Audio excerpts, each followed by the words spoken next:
Қаншалаған адамдарға солай азабым кеп қалған дейді Алла Тағала. Сол кезде олар мынандай сөзді айтқан дейді. Антақула нафсун. Жаңағы азап кеп қалғанда, немесе өлім жетіп қалған кезде жан айтады дейді.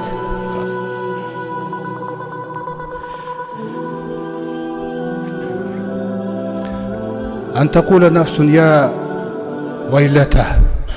Ойбай-ай деген сөз сол мысалы. Сорлымын деген сөздер. Алама фарратту фи джамбилла. Аллах Тағаланың хақысына сонша немқұрайды болғаным несі еді, қараңыздар. Неге мен Раббымның хақысына немқұрайды болдым деп жан айтты дейді. Солай айтып қалатындарды бір оқымаңдар дейді. Ва ин кунту, қараңыздар, ла минас сахирин.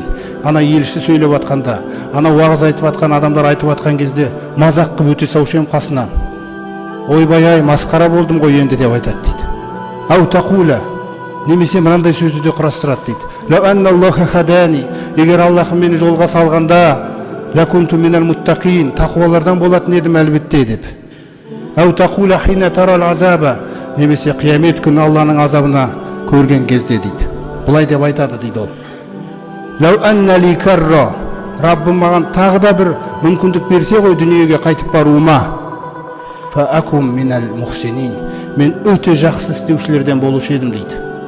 Сонда Алла Тағала осы сөздерінің барлығын, уайымын, өзін өзі жазғырып тұрған түгел жаңағы күйді, қараңыздар, бәлә деп жоққа шығара салады екен. Болды бәрі. Әсте олай емес, бос сөз бәрі. Қорыққаннан айтып алсың сен. Өйткені сен басқа барар жерің жоқ, болды.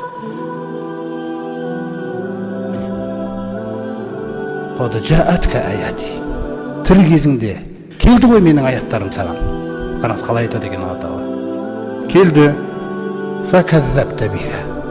Өтірік дедің. Уастакбарта, менсінбедің. Қараңыздар. Ва кунта минал кафирин. Мойындамағандардан болдың. Міне.